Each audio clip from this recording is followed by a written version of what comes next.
By the heck, Annie, that was good. When I woke up this morning, I said, never again, never another pint will pass my lips. I felt that grim. But things are never as bad as they seem, are they? Oh, I don't know, Len. Some things are. Poor Sergeant Donnelly's tragic death, for instance. Aye, that makes you think, doesn't it? No matter how sheltered your life is, violence is never all that far away. No, indeed. Is Emily in? Just. Emily, wanted! Well, were you able to cancel the outing for the panto? I've given all those tickets to a lot of kids. If you can call things like that kids. Really? Really? Yes. Len, won't you? Any luck? Oh, I'm afraid not, Mr. Fairclough. The idea of squiring 20 children of this rather uninhibited kind is apparently anathema to everybody. That means they're scared of him. I don't blame them, so am I. Oh, what are we going to do then? We can hardly send them unaccompanied. Of course not. We've never finished paying for the damage they'd do. You've really no need to worry about them kids being looked after, you know. But we have bet nobody's going with them. Oh, but they are, Mr. Tatlock. Oh, but we know him, yeah. But who else? Well, with Albert, who else do you need? Do you want the paper, Albert? I've seen you, damn now. Read it from back to front before you were even up. Oh, you are an early riser, aren't you? Oh, I think you should take something for that cough. You mustn't neglect a cough, especially in the winter. Look, as you don't seem to be able to take it, I suppose I'll have to ask you straight out, won't I? Well, I'm waiting. Well, when are you going to start making dinner? Whose dinner? My dinner. Your dinner. I mean, you're living here now and you'll be eating here. So I expect you to... Oh, well, I shan't be eating my dinner here today. Rosemary Kennedy's asked me to have my dinner with her. Oh, well, that means I'll have to get me home, won't it? Well, what do you usually do on a Wednesday? Get me home. Oh, well, then nothing's changed, has it? No, but you might have told me about it a little bit sooner. Oh, I could hardly have time to boil a blooming egg now before I go for the outing. Oh, I thought the outing was off on account of what happened. But it's not off. Life's got to go on, you know. No good moping. I'm not moping, Albert. I'm just very sad that a kind young man that I knew and liked should have died the way Joe did. Very, very sad. Thank you, Mrs. Barlow. That's fine. Is it all finished now, Inspector? Well, no, not quite. We'll have to have the Donnelly inquest, and we'll probably have to reopen the Sergeant Tanner inquest. Well, it looks as though it'll all be a formality. Only looks. Well, Donnelly certainly, but Tanner, well, let's say things are falling into place. But Joe was very definite. I mean, that's why I was so scared of him. He definitely said he killed Steve Tanner. I think that's quite clear in your statement, but there's one or two loose ends need to be tied off. I don't think you altogether believe me, do you? You think I'm telling lies or exaggerating? I believe you, but it's not just a question of me believing you. It's a matter of gathering evidence. There's quite a lot of evidence to be gathered, all right? All right. I'm sorry I lost my temper, but I still feel jumpy. Ah, well, you've had a rough time. Do you know what the worst of it was? Feeling that I was all on my own, being amongst all the people, even my own family, but still feeling I was on my own. You're going to come to us? You should have come to us. Well, I thought about it all the time, but he had me scared. No. Well, it's all over now. Tell me, where can I find your father? Oh, well, if he's not at home, he'll be in the Rovers drinking the free booze on the strength of what he did or tried to do. Is he in the habit of being foolhardy, your father? Do you mean brave? In a way. My dad brave. That's funny, that is. Very funny. Well, I'll be off. Thank you for your cooperation. Thank you for being so decent. Don't sound too surprised. Goodbye.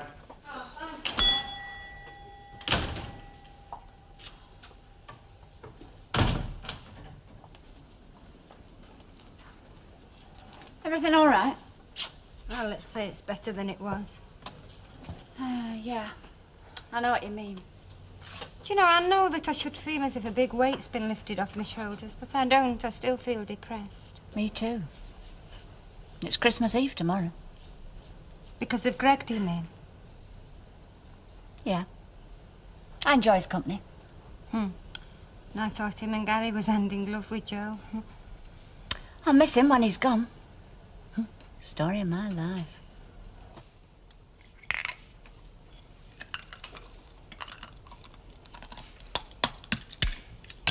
I just want to make absolutely sure that you understand the position, Mr. Tatlock. Of course I'm sure. Nobody but you is going this afternoon. Yeah, well, I prefer it that road. No other adult, I mean, from the street. Oh, no. Some children are going. Oh, Yes.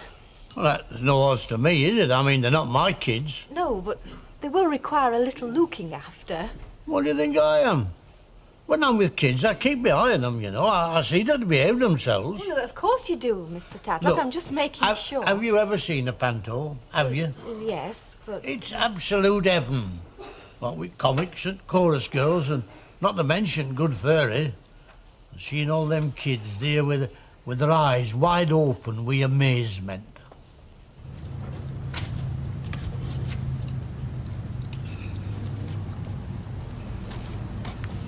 Hiya. Are you getting a beer in for us, mister? This gun, you see, pointing straight at me flipping chest. I thought I was a goner, honest I did. I've never been so scared since casino. I'm not surprised. Then what's happened? Well, he must have shot himself. Did you see him? I had my eyes shut, hadn't I? You know, I think I'd have turned and run. Well, I heard this bang and this bump. It must have been him hitting the floor, you know. You must have fallen at your feet. Oh, how terrible. No, well, I had the corner of the table between him and me, like, and the bump made me open my eyes and took one look at him and I took off. I'd have been petrified. Would you like a drink, Stan? I know I feel like one now. No, thanks, no. It's not going down too well. It's the shock, I think, you know. Poor lad, to go like that so far away from home. You know, it's... I don't know, love. He's no angel, that It's fella. funny, but I went in there with a fixed intent on thumping the living daylights out of him. But somehow now, I feel sorry for him. No, I don't feel sorry for him. Well, I'm not sure that I do either. Well, nobody starts off being like that. The world makes them that way. No, I'm not too sure about that, Mrs. Sharples. Hey, Stan. What? That police inspector wants to see you now. He's waiting at home. What for? He didn't say, love. 4 and 10, please, Alan. Like a drink, Mrs. Ogden? Oh, can I save it? Save it? Yeah, you know, for another time. I can't drink it now, you see, because I'll miss what the inspector wants to see Stan about if I do. Between you and me, I wouldn't be surprised if it's to do with him getting a medal. He's got guts, you know, as my Stan. Tempered in war. Tempered? Hardened. Stan? You've heard of people that believe the moon's made of green cheese? Yeah. Well, Hilda Ogden not only believes that, she swears that it was made on Milky Way. Hey, you're not supposed to laugh out loud like that round here until next Easter. Oh, you haven't seen what we've just seen. The kids have just started turning up for a panto trip. Them? Aye, them. I tell you what, they look as if they could strip a plantation. I wouldn't be in charge of them if they was bound and gagged. What about you, Elsie? Well, I just hope there isn't a monster in this panto. Why, Elsie? Why? They'll frighten it to death. You're like a lot of flaming wild animals.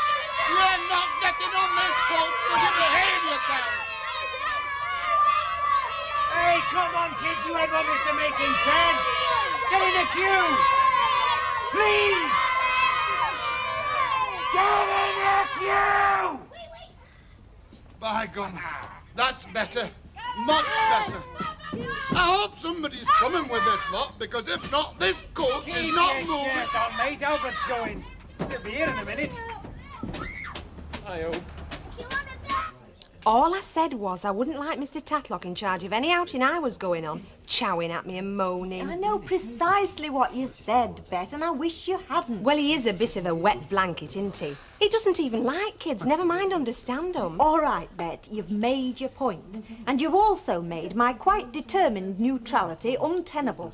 I better go and ring Ernest. Well, what for? To tell him I'll not be into work this afternoon, as I'm going to a panto and then on for some Chinese nosh, as Mr. Fairclough puts it. Oh, why, if there has to be a sacrificial lamb, does it always have to be me? What did I do? You pricked her conscience, that's what you did. And it can't stand on us pricking Count Emily Newton's conscience. I think Inspector's likely to want to see you, love, if what Irma said is true. Yeah. I don't know whether to be glad it's all out or sorry that it's all been stirred up again. Well, I'll be glad it's all out. Do you know who I thought once did it? Len. Oh, clever as well as handsome. But it wasn't very difficult, was it? Len used to be my sort of knight in shining armour. Oh, not too shiny for me. And when Steve turned nasty, I thought he might do something. But Not that. And he didn't? No, but I think he thought about it a lot. Hi, Elsie. Alan. Oh, so they weren't lynched after all. Oh, come on, Elsie. I thought you were in trouble. If I don't think about it, it might just go away. Hey, we got a good idea, Elsie. A great idea. No, I'm sorry. You're not going to be allowed to strip down the Rover's return and take it back to the States brick by brick. Not unless the price were right, and I got a handsome commission. Well, look, it kind of occurred to us that we being Americans and visitors, well, we kind of owe you good people something. Kind of a debt. Yeah, for all the trouble and worry that Joe has caused. Well, it was hardly your fault that Sergeant Donnelly chose to come here. Well, no, but, well, we thought that we'd like to throw a party here, tonight, and everybody invited, eh? And everything on us.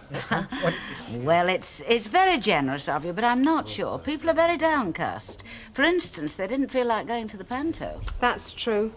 Oh, come on, after all, it's Christmas time. What do you say, Alan, Elsie? I don't know, Greg. It seems to me a bit too soon. I don't know. Perhaps Greg's right. I think a party might be a good idea. Of course he's right. The sooner you put the upset behind you, the better. Life's made for laughing.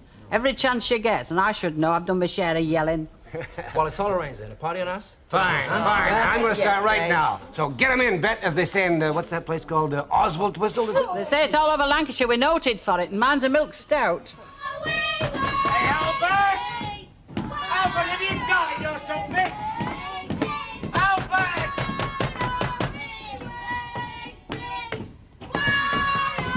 Albert! Where are you going, love?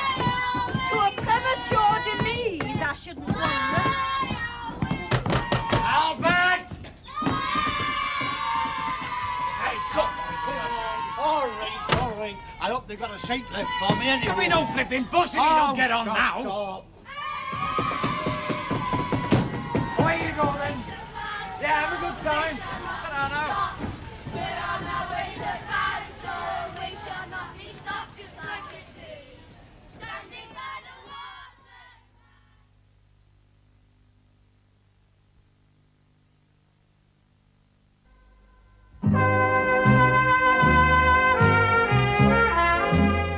If you'll just sign your statement, Mrs. Caldwell.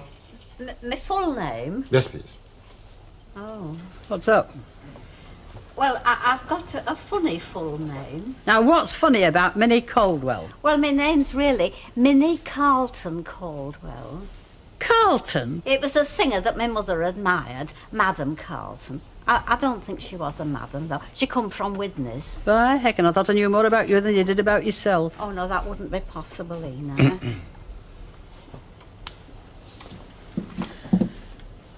It's a big temptation to put it all down to a world going to dogs. It wouldn't be true, Mrs. Sharple. Wouldn't it?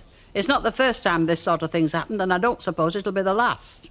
But don't you think it's happening a bit too often? Yeah. You see, thank you. There's more of us for it to happen, too. But I thought we'd all got more sense, we were better educated. Education, the hope of mankind. Well, I thought it were. To a degree. I agree people are better today than they were. More trusting, more humane, more tolerant. The trouble is education doesn't help our villains, it simply makes them smarter. Joe wasn't a villain, Inspector. He was very kind to me. He never harmed me. Villains is just one of our words, Mrs. Caldwell. We tend to use it rather indiscriminately. I shall always remember him as a very kind young man. So he was, Mrs. Caldwell. To you.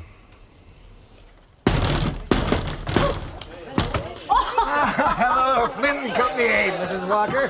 Hey. And who do you think's going to eat it all? Unless you're thinking of calling for reinforcements. Well, now, then, who do you think these two fellows are here, eh? This is Rod Malone and Mary Uccello, two buddies of ours from Burton Wood. Oh. And mine hostess, Mrs. Annie Walker. Anne? Oh, sorry, Mrs. Ann Walker. How do you do? What should we put the, Well, some on the bar, love, and the rest on the tables. Okay. Oh, and don't forget, Mrs. Walker, tonight, nobody pays for a single drop of booze. Well, it's all on your check. Yeah, you bet it is. You know, I'll say one thing for these Yanks. Besides them being bumptious and loudmouthed, you mean? Yeah, they're very generous to the natives. Well, personally, I thought they were poor Father Christmases in civvies. You know, if I had to put my money on who'd be first at a free party, any free party, I'd put my money on Len Fairclough. And on Billy Walker. Yeah, well, it's part of my charm, you know. I'll have a pint. My boy. And me. What's all this, then? It's a gesture from the heart, something rather beautiful in this day and age, and unusual, particularly in this part of the world. Oh, I don't know. I've got a little ring round Mother's Day on my calendar. You never know, I might buy you a bobbin of cotton. Yes, a typical northern male remark, if I ever heard one. Anyway, cheers. Cheers. Hey, cheers. Yes, whiskey for me. Hey, Len. do you suppose that could be Albert Tatlock? The Albert Tatlock? The very one, and not a bruise on him either. Well, Albert? Well, what? What happened? Why aren't you in little bits all the way from here to Manchester? Well, why should I be? I kept the German army at bay. A few kids and me a child's play. Well, where's Miss Nugent? Now, it's funny you should mention that. She gave a low moan in that Chinese cafe. I think it was just when them youngsters started flicking rice at the woman in the fur coat. Any road, she got up, walked out, and I haven't seen her since. Maggie, you sure it's all right? We can always go somewhere else, Yeah, you know. no. You stay where you are. It's time I got changed anyway. Excuse me. Thank you. What do you want with me, Inspector? I think you can guess. Oh. You believe it, then, that Joe Dinelli killed him? Oh, yes. Mrs. Barlow and Mrs. Caldwell are reputable witnesses. I suppose so. So I can close the file. Soon, anyway. I was saying to my husband, Alan, I'm not sure whether I'm glad or sorry. Well, I am. Open verdicts is a messy business. Means you haven't done your job. You tried hard enough to do your job. Was I tough on you? Shall I say that you didn't pull your punches? You didn't tell the truth? Oh, well, I had my reasons. It's always better to tell the truth. Oh, yes, well, you would say that, wouldn't Yes, but lies have a habit of getting you deeper into trouble instead of out of it. you? Well, I can think of one or two whoppers I've told in my lifetime that didn't do me any harm. I'm talking about telling lies to the police. Oh. Tell me, did you really believe that I did it? Let's say you were on my list of suspects. Well, that'll be something to tell me grandchildren. Yes. Load of V. Eh? Brandy, dear. Oh. I honestly thought I'd reached the end. What happened? You look as if a bulldozer's pushed you through a roll of barbed wire. Bill, where's your manners? Oh, you don't have to spring to my defence, ladies. I'm aware I must look even worse than usual, but I've had a rather nerve-wracking experience. What? I thought old Bill had something to do with it. Hey, look, if you're talking about me, don't. What did he do to you? Oh, that's just it. Precisely nothing, or not to help, anyway. Go on. Taking the bus, for instance, I had enough to do trying to prevent the more boisterous children from disappearing en masse through the emergency door without having to adjudicate on a squabble between Mr. Tatlock and a 10-year-old about who should sit next to the window. Well, I paid for my seat, hadn't I? Which will make sort of more than any of that lot had. And then there were the incidents in the theatre. What incidents? First he wanted an aisle seat, then he asked the woman in front to take her berry off, next he insisted he couldn't find the gents unaided. Well, I'd found myself out in the street once looking for it, hadn't I? He insisted on telling the story of the pantomime in a loud voice before it actually happened, but his masterpiece was the noise he made eating a packet of crisps. He totally drowned the voice of the principal boy. Yeah, well, I'm a better singer than she were. But the last straw was in the Chinese restaurant. Don't tell me he asked for gravy on his chicken and fried rice. He had plaice and chips, actually. But he spent the entire meal grumbling because there was no rice pudding on the menu. I had to flee. It was either that or madness. Total madness. I'll tell you what. What? I had a smashing time. Well, they do say, don't they, that second childhood is much better than the first. Ah, well, then you've got the sense to enjoy it, haven't you? You know, it's very nice to see. What is, Mrs. Shows you he bears no grudges. Who? My Stan. I mean, he's got every right to hate you lot, but he's very tolerant. We won! I thought it was the first time you played this flipping game. It sure is, on my honor. Quinn says a whitewash next time. No, not me, Stan. Look, I've got to go and see a lady. You're on. Right, medal for diddle. Okay. You only need one flipping dart, here. It's a real pleasure to see you now. He's a cosmopolite, is my Stan.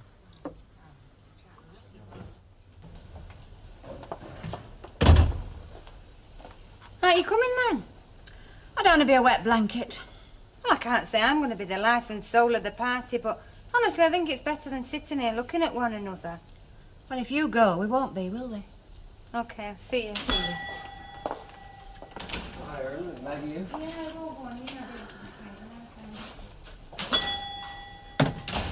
Hi. Hello, Greg. Irma tells me that you're playing at being Cinderella. Emma? I thought I was just tired. You're, not coming to my party then? No. Am I being rude? A little. I'm sorry. Okay. You're forgiven. But don't let me spoil your night. I mean, you go back. You know, I've had a good time this trip, Maggie. Well, I mean, you know, forgetting Joe and all that. Have you? Yeah, quieter than usual, but nice. More befitting my age, huh? I see. We're taking a plane back to Germany tomorrow. Oh. Of course, it's not the other side of the world, you know. Where is these days, huh? It's getting smaller every hour, isn't it? The world. Yeah. So, I guess I'll be making more trips over to the UK. Good. You'll be very welcome. Can I depend upon that? Yeah, Greg. You can depend on it. Great. Oh, look, I brought along our own little party. What a good idea. Yeah, I was hoping you might think it was.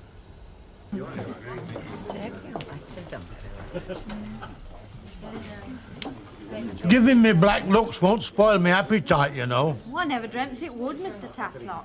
Oh, what's my favourite lady having a drink? Hey, I thought I was that. Another brandy, please. It seems to have accomplished a minor miracle and cheered me up. Well, I think this is as good a time as any, if you'll excuse me. For what? Oh, public thank you to the Yanks. Of course, you know why she's doing it, don't you? Because of the brass they're spending, that's why. How you feeling now, my old fruit? Oh, okay. So, Len, I'd be very much obliged if you'd ask for silence. On one condition, love. What's that? But you're very quick about it, because I'm not going to waste good drinking time listening to a landlady speechifying. Just think how different my life would have been if I'd have taken up with teetotalers. You'd never have met me, love. Exactly. Len? Yes, right on, love. Pre-silence for Mrs. Annie Lilac Time Walker! Well, let's have a bit of hush, eh? Will you shut your gobs or I'll shut them for you? Thank you, Len. Ladies and gentlemen, I would like to take this opportunity of thanking our benefactors, Gary, Rod, Mario, for this evening. Out of their own pockets and quite unsolicited, they have provided all the refreshments, both liquid and solid, for the entire evening. She's making out of it and all. Now, some people might say that they're doing this as a sort of sop to their conscience for the tragic events of Monday. But I prefer to believe that they're doing it because they've come to like us. Yeah. I've never met anybody you like more than me. Who's going to have to clear up after this little lot for a pittance? Muggins. Oh, shut up, man. So, I would like to say, on behalf of you all, thank you, Rod, Gary, Mario. A happy Christmas and a prosperous New Year. And Greg, of course. It's time I had a prosperous New Year and all. Could start with a rise from Mrs. Flippin' Walker. Oh, ma'am, shut up and sup up, will you? It's very good of Mr. Tatlock to take me in, but oh dear, Ina. You don't have to tell me. I wouldn't put you for the perfect couple myself. No. And while I'm on my feet, may I extend my personal good wishes to you all. May we all enjoy the peace, prosperity, and the consideration to and from our neighbours, which we all so earnestly desire. Which is exactly what she said last year, and look what we got.